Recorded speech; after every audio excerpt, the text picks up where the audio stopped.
제가 원래 처음에 그림 좀 몇 장 보여드리려고 했다가 이게 시간 관계상 일단 뺐고 대신에 제 나름대로 1장 2장 말씀을 묵상하면서 마치 그림을 보는 듯 했어요. 어떤 그림이냐면 그 감옥에 갇혀 있는 바울이 뭔가 이제 화가는 아니지만 영적인 그림을 그리는데 디모데를 향해서 그 디모데가 주의 종으로서 어떤 모습이어야 하는가를 이렇게 참 멋지게 그리는 장면이 이렇게 보여졌습니다. 부끄러움이 없는 일꾼으로서 또 거룩하고 깨끗한 그릇으로서 귀하게 쓰임받는 그릇이죠. 그리고 또 좋은 병사, 법대로 하는 경주자, 또 열심히 일하는 농부로서 정말 온유하고 정말 겸손한 그런 일꾼의 모습, 그 모습이 이렇게 그림으로 이렇게 그려집니다. 정말 사도 바울은 그러면서 이제 디모데에게 말세라는 표현을 쓰면서 말세에 이것을 알라, 이 말씀을 주세요. 이 말씀은 이 말세를 사는 저와 여러분들에게도 동일하게 이것을 알라 하시는 말씀인 것을 우리가 보게 됩니다. 오순절 마가의 다락방 때 그 성령의 역사가 일어났고, 그때 베드로가 그 요엘서의 예언을 말씀합니다. 그 말씀이 사도행전 2장 17절 말씀입니다. 하나님이 말씀하시기를 말세에, 똑같이 말세에 나오죠. 말세에 내가 내 영을 모든 육체에 부어주리니 너희의 자녀들은 예언할 것이요 너희 젊은이들은 환상을 보고 너희 늙은이들은 꿈을 꾸리라. 그 오래전에 선지자 요엘을 통해서 지금 말세라는 표현이 쓰여졌어요. 그 이러한 영적인 역사가 일어난다는 것이죠. 그 말세가 이루어졌다는 얘기예요? 안 이루어졌다는 얘기예요? 이루어졌다는 얘기입니다. 이제 누구를 통해서? 지금 요엘 선지자가 예언했던 메시아, 그분이 오심으로써 말세가 이제 시작이 됐다는 얘기예요. 이것을 히브리서 1장 2절 3절에 똑같이 이렇게 말씀합니다. 다 같이 한번 읽어보겠습니다. 시작. 이 모든 날 마지막에는 아들을 통하여 우리에게 말씀하셨으니 이 아들을 만유의 상속자로 세우시고 또 그로 말미암아 모든 세계를 지으셨느니라. 아멘. 지금 히브리서 이 신약의 기자도 또 이렇게 똑같이 말씀하셨어요. 이 말세에 아들, 바로 예수님이죠. 예수님을 통해서 말씀도 하시고, 그분이 바로 만유, 하나님의 상속자가 되시고 세계를 또 지으신 창조주이시다, 이렇게 말씀하셨다는 얘기는 그렇게 구약의 선지자들이 예언했던 메시아가 이제 바로 누구라는 거예요? 예수님이시고, 예수님이 오심으로 인해서 그 구약의 선지자들이 말세에 그 메시아가 올 것이다라고 하는 그 말세에 이루어지는 메시아의 오심이 성취가 됐어요, 안 됐어요? 성취가 되었다는 얘기입니다.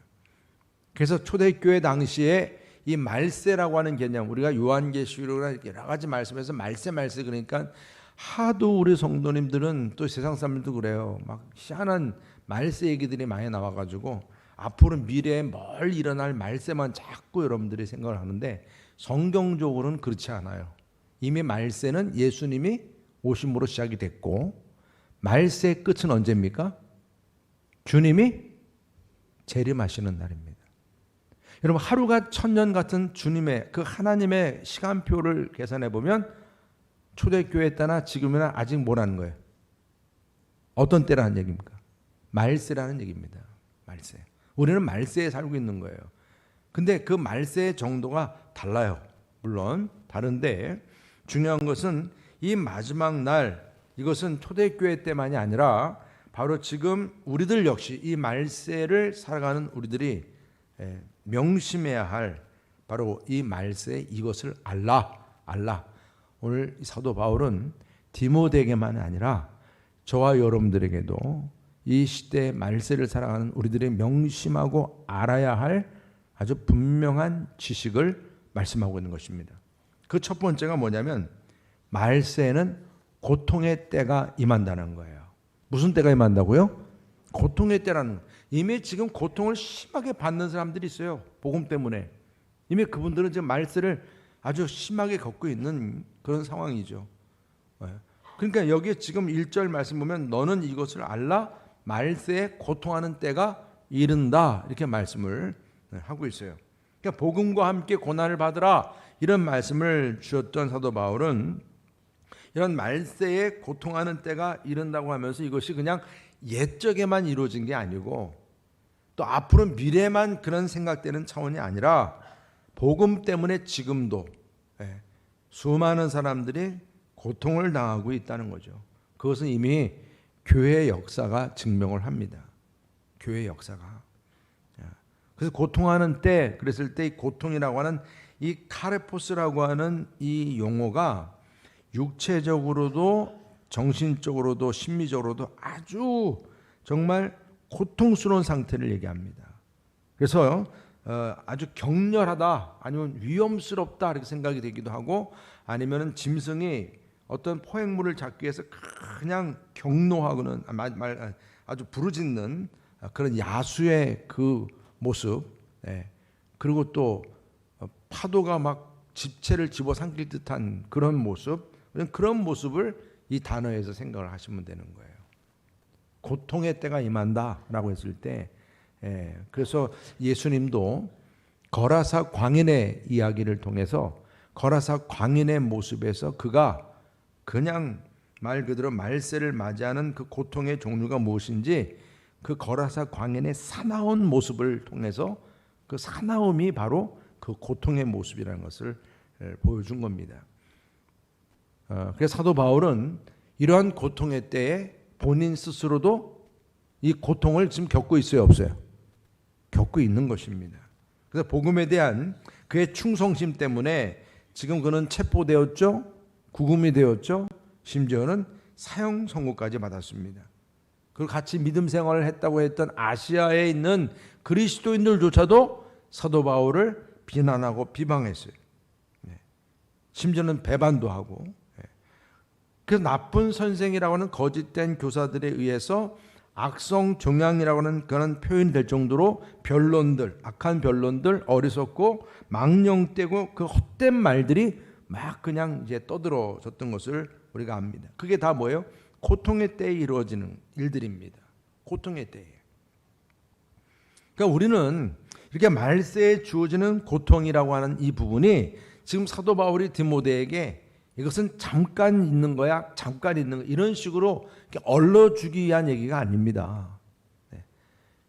말세에 주어지는 복음과 함께 고난을 받는다고 하는 이 고통의 때라고 하는 것은 그냥 빨리 없어지겠지 이렇게 낙관적으로 생각할 수 없는, 정말 어떻게 보면 앞으로도 더 심해질 수 있는 그러한 고통의 때라는 사실을 주지시키고자 했던 것을 볼 수가 있는 거예요. 디모데에게 그런 마음의 준비를 시키는 거죠. 그렇기 때문에 우리가 당하는 고난, 고통이라고 하는 것은 상황 따라서 주어지는 거예요. 그러나 그 상황 속에서 그 고통이 난 재수가 좋아서 지금 고통이 얼마 없어, 이게 그런 걸 가지고 가늠하면 안 되는 거예요. 어떤 고난과 고통이 주어져도 나라고 하는 존재는 말씀과 진리로 탄탄하게 무장이 되어서 어떤 고난의 종류들이 내게 주어져도 진리 안에서 확고하게 흔들리지 않는 믿음과 삶을 살아갈 수 있는 그 태도가 중요한 줄 믿으시길 바랍니다. 그것을 지금 사도 바울은 디모데에게 요구하는 거예요. 어떤 상황에서도 변함이 없는 그런 그 말세 때의 신앙의 태도, 우리 여러분께 성도님들이 그런 모습이 되시기를 축복합니다. 그리고 또 한 가지는 자기가 왕노릇하는 그런 세상이 된다는 거예요. 이게 여러분 2절부터 4절까지 18가지가 나옵니다. 5절까지는 19가지가 나와요. 우리를 고통스럽게 하는, 이 말세 때 우리를 고통스럽게 하는 요소들이 무엇인지 한번 다시 읽어보겠습니다. 2절부터 시작. 사람들이 자기를 사랑하며 돈을 사랑하며 자랑하며 교만하며 비방하며 부모를 거역하며 감사하지 아니하며 거룩하지 아니하며 무정하며 원통함을 풀지 아니하며 모함하며 절제하지 못하며 사나우며 선한 것을 좋아하지 아니하며 배신하며 조급하며 자만하며 쾌락을 사랑하기를 하나님 사랑하는 것보다 더하며. 18가지입니다. 이 말세에 나타나는 이 고통을 일으키는 현상들이죠. 사람들이 자신을 사랑합니다. 이기적인 사랑이 사람을 고통스럽게 만들어요. 돈을 사랑합니다. 대부분의 고통의 문제는 다 돈이 개입되어 있어요. 또 자랑하고 교만함, 이게 다 뭐예요? 자기가 뭔가 남보다 잘난 모습, 그 기준이 뭡니까? 대개 다 돈이에요, 보면. 그래서 그런 것입니다. 또 서로 비방하고 부모를 거역합니다. 감사하지 않습니다. 우리 추수감사절날 참 이 말씀이 참 특별히 와닿아요. 감사하지 않아요. 부모에 대해서도 그렇고 내가 받은 은혜에 대해서도 그렇고 감사할 줄 몰라요. 그다음에 거룩하지 않습니다. 무정합니다. 너무 무정해요. 무정해요. 같이 함께했던 사람이 그렇게 고난을 당하고 어려움을 당해도 무감각하다는 얘기죠. 원통함을 풀지 않습니다. 또 모함합니다. 어떻게 해서 그 사람을 폄하시키고 내려앉게끔 해야 자기가 일어서는 거니까 모함합니다. 또 절제하지 못합니다. 그래서 예상하지 못한 많은 전염병들이 지금 현 시대에 일어나고 있습니다. 싸나웁니다. 아주 길들여지지 않을 만큼 싸납습니다. 이게 참 교양이 점점 좋아지고 문화가 좋아져도 싸나움은 변함이 없어요. 변함이 없어요. 아무리 배운 사람도 싸나울 땐 무섭게 싸나워요. 또 선한 것을 좋아하지 않습니다. 또 배반합니다. 가룟 유다가 그렇게 제자 훈련을 받았는데도 그렇죠? 30냥에 예수님을 팔아넘겼어요. 그러니까 이러한 배반에 대한 고통과 두려움이 있는 거예요. 인간관계 속에서. 또 조급하고 자만하고 쾌락을 사랑하기를 하나님보다 더 사랑한다는 거예요. 그러니까 오늘 이 말씀을 가만히 보세요. 처음에 사랑이 시작했다가 마지막 요 4절 마지막에 사랑으로 끝나는데 자기를 사랑하는 것으로 시작해서 쾌락을 사랑하는 걸로 해요. 그래서 하나님을 사랑하지 않게 되는 것. 이게 전체적인 하나의 그 괄호 열고 괄호 닫기인 거예요. 자기 일 왕노릇하는 자의 모습이라는 것입니다. 결국 이렇게 자기를 사랑하고 자기 왕노릇하고 자기의 쾌락과 자기를 사랑하고 하나님을 저버리는 이런 삶의 중심에는 뭐가 있냐? 돈 문제가 있어요. 다 돈과 관련되어 있어요. 사람이 돈의 노예가 되면 돈을 벌기 위해서 수단과 방법을 가리지 않습니다. 또 돈이 있어도 쓸 줄 모르는 사람들이 있어요. 아주 구두쇠예요, 구두쇠. 돈을 쓸 줄 몰라요. 그러다가 나중에 다 정말 엄한 데다 다 빼앗기는 거예요. 심지어는 자기 가족들에게도 돈을 안 써요. 아주 꽁꽁 숨겨놓고. 우리들은 그런 분 없겠지만 돈도 없어가지고. 근데 진짜 돈이 있는데도 통장만 돈 들어있는 것만 보고서 좋아가지고 맨날 그것만 보고 하루를 해피하게 살아요. 통장에 돈이 얼마가 있다. 그러면서. 근데 자녀들한테는 절대로 돈을 아주 안 써요. 절대로 안 써요. 언제까지 가지고 쓸지 모르겠어요. 그러니까 사실 이렇게 돈 때문에 결국은 형제관계, 인간관계, 부모관계도 큰 고통을 가져오게 되는 경우를 보게 된다. 이게 자기를 왕으로 삼는 자들에게서 나타나는 그런 모습이다. 그 다음에 세 번째로 우리가 이 말세에 또 주어지는 모습은 경건의 모양만 중심이 되는 세상이 돼요. 경건의 모양만. 이게 19번째입니다. 5절 다 같이 함께 읽어보겠습니다. 5절 말씀 시작. 경건의 모양은 있으나 경건의 능력은 부진하니 이 같은 자들에게서 내가 돌아서라. 돌아서라. 여러분, 경건의 모양은 있는데 그러니까 외적으로 내가 경건하다라고 하는 모습은 잘 보여준다니까요. 찬송도 열심히 잘하고요. 기도도 잘하고요. 전도도 하고 교인들과 같이 함께하는 모든 이런 경건한 모습에는 아주 남들 둘째라면 서러울 만큼 열심히 하는 모습을 보여준단 말입니다. 그런데 그렇게 경건한 모습인데 실질적으로 내적으로는 알맹이가 없다는 거예요. 이게 문제라는 것입니다. 그래서 예수님도 집을 지을 때 모래 위에 집을 짓지 말고 어디 위에? 반석 위에 집을 지으라 그랬어요. 여러분 반석 위에 다 집을 지으셨습니까? 예. 그러지 않으면 어떻게 되는 거예요? 그러니까 여러분 내가 평소에는 어떻게 보면 내가 겉모습은 사람들한테 다 괜찮은 거예요. 겉모습은 믿음 생활 잘해요. 근데 내면에 지금 텅텅 비는 싱크홀 현상이 나타나고 있는 거예요. 여러분 저 신촌에서 저 보셨어요? 평소엔 차가 다 다녔다니까요. 그 도로가 아무렇지도 않았단 말입니다. 그런데 어느 순간 그냥 저렇게 그 싱크홀이 생겨서 차가 무너졌어요. 또 하나는 저렇게 어떻게 저런 싱크홀이 생길 수가 있어요. 네. 그러니까 싱크홀이 평소에는 그렇게 아무 문제 없어요. 멀쩡해요. 차도 다니고 사람도 다니고. 근데 어느 순간 그 집안이 무너지면서 싱크홀이 발생할 때 우리의 신앙생활도 말 그대로 다 떠나게 됩니다. 하루아침에 그렇게 열심히 봉사한 사람이 보이질 않아. 교회에서 보이질 않아. 어디 가버린 거야. 싱크홀이 생긴 거야. 겉모양만 있다가 속 알맹이가 없으니까 다 무너져 버린 거예요. 여러분 내가 무너지지 않으려면 내면의 경건의 능력이 알차져야 되는 줄 믿으시기 바랍니다. 그래서 듀나미스라 해서 듀나미스, 이게 다이너마이트가 여기서 나온 말이에요. 성령의 능력, 경건의 능력, 이게 듀나미스입니다. 그래서 이러한 경건의 힘, 이런 역동적인 에너지 힘, 이런 경건의 힘이 하나님 안에서 나의 외면과 내면까지 가득 채워져야 이러한 능력이 내 에너지가 내 안에서 샘솟듯이 나오게 됨을 믿으시길 바랍니다. 여러분 그러한 믿음이 있을 때 여러분들은 그런 에너지를 가지고 힘이 생기니까 예배도 기도도 찬양도 이게 진정한 힘이 주어지는 거예요. 사람들이 뭐 어떻게 보나 사람들에게 보여주기 위해서 지금 예배드리고 그런 경건한 모습을 보이는 게 아닙니다. 여러분들의 내면과 외면이 일치된 경건의 능력 속에서 능력 있는 그러한 두나미스의 경건한 삶을 살아갈 수 있는 저와 여러분 되시기를 주님의 이름으로 축복합니다. 그리고 마지막으로는 진리를 대적하는 세상이 된다는 거예요. 우리가 이 말세에 고통이 생기는 이 고통의 때인데 내가 중심인 내 마음의 왕자에 내가 앉는 것, 그리고 또 하나는 또 어떻게 되는 거예요?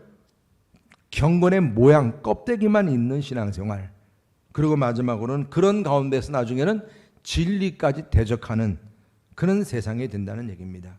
그래서 6절부터 7절 다 같이 한번 읽어보겠습니다. 시작. 그들 중에 남의 집에 가만히 들어가 어리석은 여자를 유인한 자들이 있으니 그 여자는 죄를 중히 지고 여러 가지 욕심에 끌림 받아요. 항상 배우나 끝내 진리의 지식에 이룰 수 없느니라 그랬어요. 네, 여기 지금 여자라는 표현을 썼지만 엄밀히 말하면 당시 여자는 정말 연약했어요. 혼자 살기 어려웠던 상징이 여자, 혼자 과부가 되면 혼자 살기 어려웠던 그 시대예요. 지금은 혼자 되거나 나이가 많이 들어도 잘 사는 시대가 됐어요. 남자와 여자를 비교해 보니까 여자분들이 나이가 들어도 일할 수 있는 여지가 더 많아진 세상인 것 같아요. 반응이 없어도 뭐 할 말 없네 제가. 네.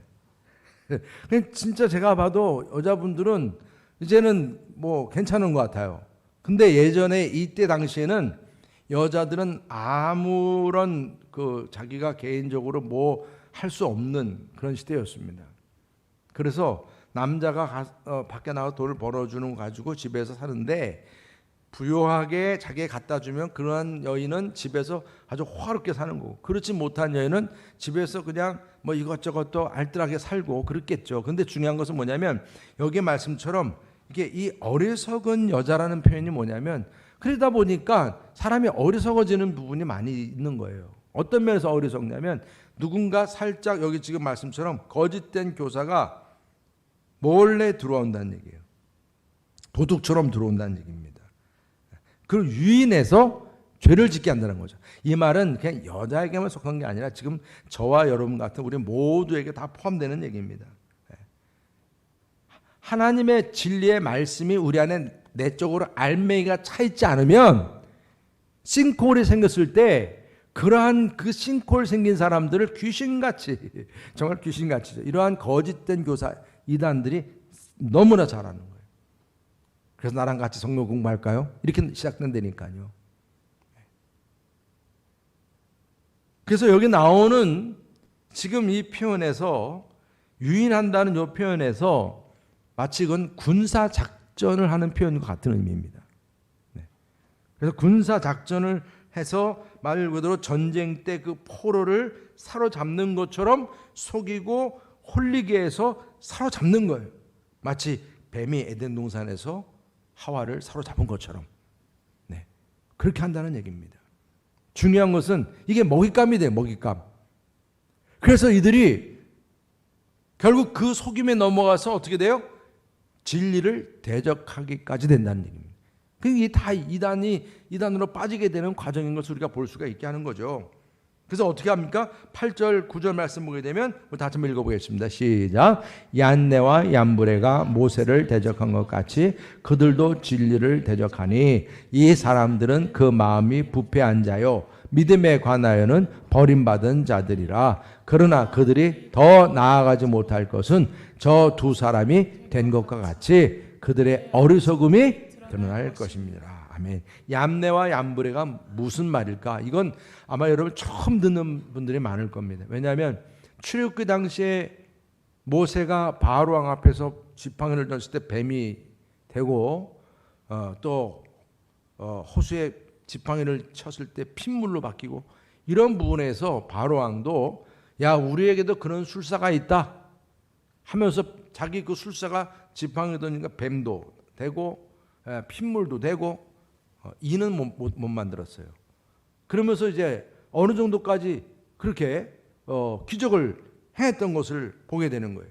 그때 그러한 사람 그 술사의 이름이 전설로 알려지고 있는 그 두 사람 대표적으로 그 얀네와 얀브레라는 사람이다. 결국은 이들은 뭐예요? 모세가 지금 이스라엘 백성들을 구원하라고 하는 하나님의 명령에 따라서 지금 이 바로 왕 앞에 서는 건데 이 술사들이 나타나가지고 지금 바로 왕의 명에 따라서 하나님의 명을 받은 모세의 그 사명을 어떻게 하는 거예요? 반하고 있는 거예요. 반대하고 있는 거예요. 대적하고 있는 것입니다. 하나님의 진리와 하나님의 구원을 대적하고 있는 것입니다. 이것이 바로 이게 거짓된 자의 그러한 그 모습인 것을 말씀하고 있는 겁니다. 그러니까 오늘 이렇게 참 마음적으로 연약해져 있어요. 디모데가 힘들어하고 있어요. 그런데 지금 이 디모데에게 사도 바울이 그런 그림을 그려주고 있는 거예요. 저들 대적하는 자들, 너에게 자꾸 비방하는 자들, 저들의 정체가 어떠한 정체냐? 얀네와 또 암브레처럼 저들은 하나님의 뜻을 대적하는 자들이고 진리를 대적하는 자들이고 결국은 어리석은 자들이고 결국은 버림받을 자이고 오늘 9절 말씀 보게 되면 두 사람이 어떻게 된 거예요? 어리석음이 결국은 드러나게 될 것이다. 드러나게 될 것이다. 이런 분명한 하나의 결과까지도 지금 말씀해 준 거예요. 그러니까 이 디모데가 이런 말씀을 들으면서 나름대로 힘은 들었지만 이러한 정체를 분명하게 보여주면서 디모데에게 큰 위로와 힘이 되었던 것을 볼 수가 있습니다. 진리의 수호를 위해서 이런 반대와 어려움을 맞이한 그런 이 디모데가 말입니다.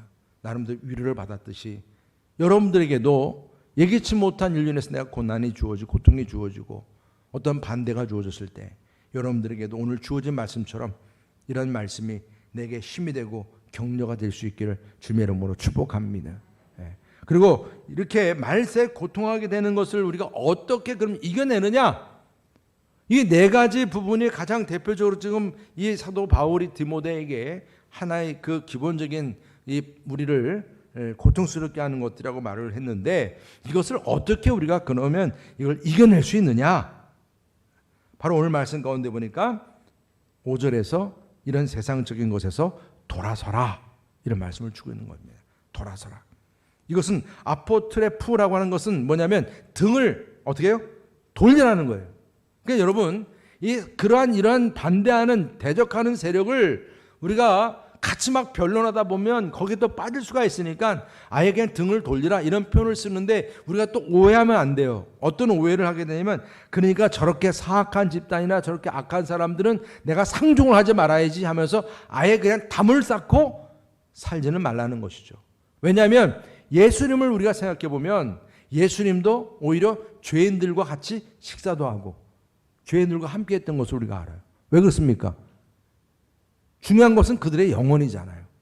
영혼은 구원받아야 되잖아요. 아무리 저렇게 대적을 하고 그런다 할지라도 그들을 우리가 참 분별을 해야 되지만 항상 열어놓아야 될 것은 그 한 영혼들의 구원을 위해서는 우리가 분명히 우리가 마음적으로는 준비를 하고 있어야 한다는 것입니다. 그렇지만 오늘 말씀 가운데서 중요한 거죠. 뭐냐면 이러한 반대자들이 교회 공동체를 무너뜨리려고 한다 이거예요. 그럴 땐 여기에 대해서는 단호해야 한다는 거예요. 우리가 영혼 구원을 위해서는 교회 밖에 있는 불신 영혼들에 대해서는 항상 열어놓을 건 열어놓아야 돼요. 우리가 그냥 다 등 주고 살 수는 없는 거예요. 그렇지 않습니까, 여러분? 지금부터는 VIP를 계속 품고 사셔야 됩니다. 계속 이번에 새생명 때 못 오신 분들 또 지금 등록하지 않은 분들 계속 여러분들 연락하고 관심 가지셔야 돼요. 중요한 건 뭐냐면 이 교회 안에서 지금 이렇게 고통을 주는 이들이 있다는 거예요. 불신앙적이고 거짓 교사이고 미혹하면서 배반을 하게끔 만드는 그런 자들이 있다는 거예요. 그래서 사도 바울이 이러한 부분들을 고린도전서에 이런 말씀을 주셨어요. 5장 12절 보면 밖에 있는 사람들을 판단하는 것이야. 지금 예수 믿지 않고 교회 밖에 있는 사람들이죠. 내가 무슨 상관이 있으리오마는 교회 안에 있는 사람들이야 너희가 판단하지 아니하랴. 교회 안에서 이렇게 거짓되게 행하는 이들에 대해서 분명히 판단을 해야 한다는 거예요. 밖에 있는 사람들은 하나님이 심판하신다는 거예요. 그러니까 너희들은 밖에 있는 그 영혼들에 대해서 계속 관심을 갖고 그들에 대한 심판 여부는 하나님께 맡기는 것이지만 아예 악한 사람은 지금 교회 안에 있어요. 교회 안에. 이렇게 분열을 일으키고 망령된 말을 하고 그래서 자꾸 성도들 믿음을 자꾸 어떻게 합니까? 깎아내리고 믿지 못하게 만들고 교회를 분열시키고 그런 이들에 대해서는 너희 중에서 내쫓으라. 이런 말씀을 주고 있는 겁니다.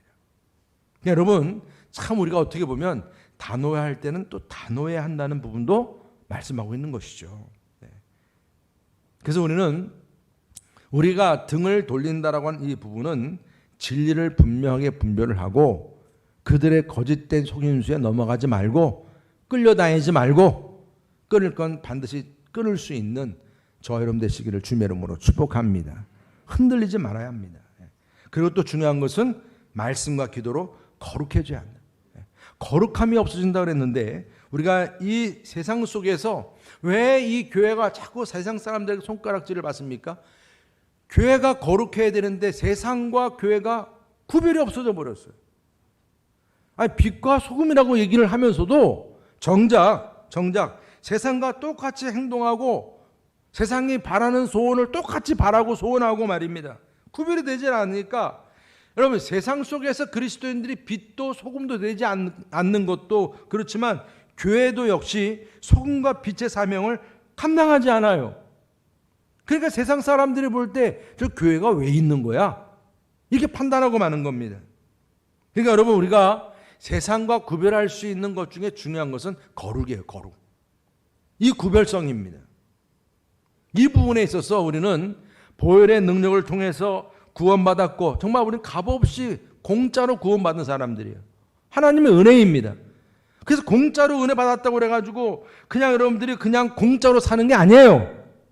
내가 이처럼 공짜로 은혜 받았으니까 이것은 내가 받은 은혜로 생각하고 더욱 의롭고 거룩하게 하나님 자녀답게 살아가야 되는 줄 믿으시길 바랍니다. 내게 주어진 은혜가 아니겠어요. 더 나를 갈고 닦고 거룩하게 하면서 정말 한국인은 한국인답게 살듯이 천국인은 천국인답게 살아가야 한다는 거예요. 더 거룩하고 더 깨끗하게 말해요. 이 세상이 그렇게 음란하고 더럽고 추악해도 우리는 말씀과 기도로 거룩해지면서 우리가 또 기도하는 거예요. 우리가 거룩해지도록 이 거룩함이 무너지지 않도록 말입니다. 그럴 때 하나님께서는 우리 안에 있는 이런 고통거리들, 거룩하지 않아서 생기는 고통, 이런 고통거리들을 제거시켜 주시고 우리의 삶을 보다도 평강 있고 행복하게 만들어줌을 믿으시기를 바랍니다.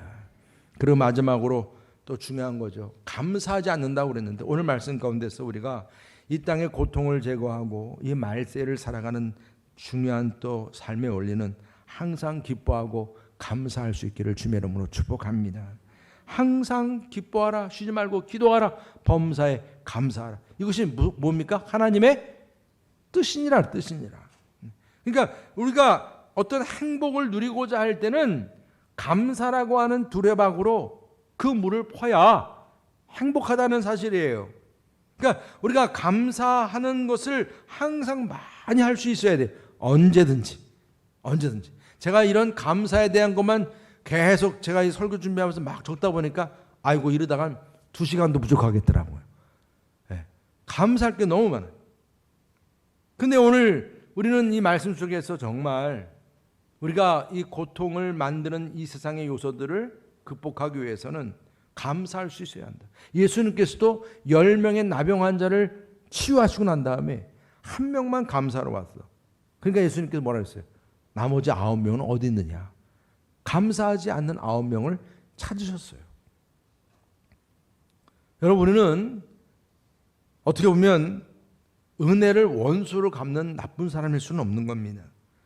은혜를 감사할 줄 아는 사람이어야 진짜 행복하고 형통한 거예요. 그래서 우리가 이 세상 살아가면서 이 감사에 대해서 인색하니까 자꾸 세상에 고통이 오는 거예요. 그래서 감사하면서, 왜냐하면 이 감사가 이런 죄로 인한 19가지 여러분들 같이 봤지 않습니까? 이런 죄로 인한 이런 고통의 문제가 바로 이런 감사함으로 해결될 수 있기를 축복합니다. 그럼 우리가 오늘 추수감사주를 맞이하면서 항상 우리는 이 감사라는 것을 생각할 때마다 형통하고 잘 될 때만 아유 감사합니다 그러는데 그게 아니라는 거예요. 오히려 우리에게 어떤 고통이 주어지고 문제가 있을 때도 감사할 수 있는 훈련이 필요한데 이게 바로 추수감사절의 기원이었던 거예요. 여러분, 그 유럽의 영국에서 개신교로서의 이 청교도들이 신앙생활을 지키기 너무 핍박이 힘드니까 이들이 신앙의 자유를 찾아 떠난 곳이 아메리카, 미국 대륙 아닙니까?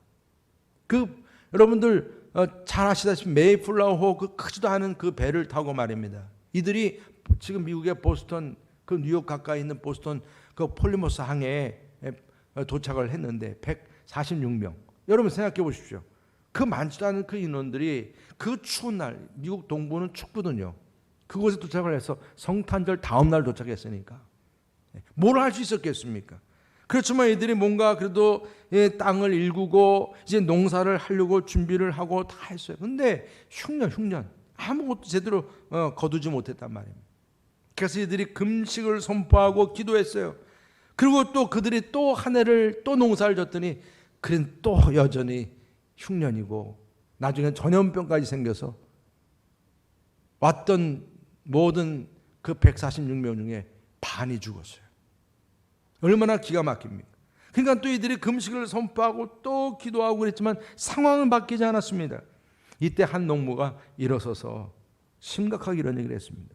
제가 생각하기에는 어려울 때마다 금식 기도하는 것은 하나님 앞에 내 욕심만 자꾸 바라는 불평만 하는 것 같습니다. 그렇잖아요. 왜 이렇게 이 상황이 이렇습니까? 하나님께 계속 얘기하는 게 불평이 되어버렸다는 얘기예요. 우리는 하나님 앞에 불평하면 안 됩니다. 우리는 신앙의 자유를 찾아서 이 땅에 와서 마음껏 우리가 예배드리고 마음껏 신앙생활 할 수 있는 것이 얼마나 감사한 일입니까? 이제부터 감사한 일을 생각해 봅시다. 그리고 우리는 이제부터 감사를 생각하면서 이제는 우리가 경제적으로 힘들어도 이렇게 신앙의 자유를 얻게 된 것을 생각하면서 이 때를 축제로서 감사하는 그런 절기로 삼읍시다 해서 추수감사절기가 시작이 된 거예요. 그러면서 이 감사가 이들의 생활 속에서 하나의 열매가 되었던 거예요. 그래서 그러한 감사의 열매를 통해 미국이라고 하는 그 대단한 나라가 만들어진 겁니다. 여러분, 이러한 감사의 정신이 미국에서부터 선교사님을 통해서 한국 땅에 넘어온 거예요. 믿으시기 바랍니다, 여러분. 넘어온 겁니다. 아니, 조선의 그 불신의 나라, 그리고 또한 일제 그 강점기 때의 그 우상의 나라, 그리고 또한 공산당에 의해서 이렇게 핍박과 박해를 받고 많은 순교자를 냈지만 그런 가운데서도 그리스도인들은 감사와 거룩을 멈추지 않았어요. 그래서 지금 저는 이 대한민국이 세계적인 나라가 된 줄 믿으시기 바랍니다. 저는요, 놀란 게 한국 국방력이 세계 4위래요. 믿어지지 않아요. 그러니까 한국을 조그맣다고 괜히 잘못했다가는 큰일 납니다. 와, 엄청 핵폭탄만 없을 뿐이지 핵폭탄만큼의 위력 있는 엄청난 것들이 다 준비가 되어 있더라고요. 그런데 뭐 그거는 제가 한 예에 불과한 것이고, 정말 여러분 지금 우리들에게 감사하고 거룩하게 하는 이 삶이라고 하는 것은 이처럼 말세에 고통하게 하는 그런 모든 죄악들로부터 자유케 하고 행복하게 하는 큰 지렛대가 되었다는 사실을 꼭 기억하시기를 축복합니다. 여러분, 우리는 복음을 위해 최선을 다하는 삶을 살고자 할 때 물론 고통이라는 것이 뱀처럼 우리에게 다가올 수가 있는 거예요. 그렇지만 그런 고통의 상황일지라도 그런 가운데서도 또 감사하고 또 감사하는 거예요. 그럴 때 여러분, 여러분들의 감사하는 모습을 믿지 않는 여러분들의 친구와 동료들이 보는 거예요. 그러면서 여러분들 감사하는 그런 모습 속에서 그들도 역시 여러분들을 따라와서 하나님께 감사할 수 있기를 주님의 이름으로 축복합니다. 이런 기적이 일어나길 바랍니다. 우리들의 감사 한마디가 여러분 자신과 여러분들의 가정과 또한 이 지역만이 아니라 이 나라만이 아니라 정말 하나님의 귀한 나라를 이루어가는 데 있어서 여러분들이 큰 사명 감당할 수 있기를 주님의 이름으로 축복합니다. 그래서 우리가 추수감사주를 보내는 여러분들에게 이와 같은 감사와 은혜가 다시금 불일듯 일어나서 우리의 삶에 진정한 행복과 복이 넘칠 수 있기를 주님의 이름으로 축원합니다. 할렐루야.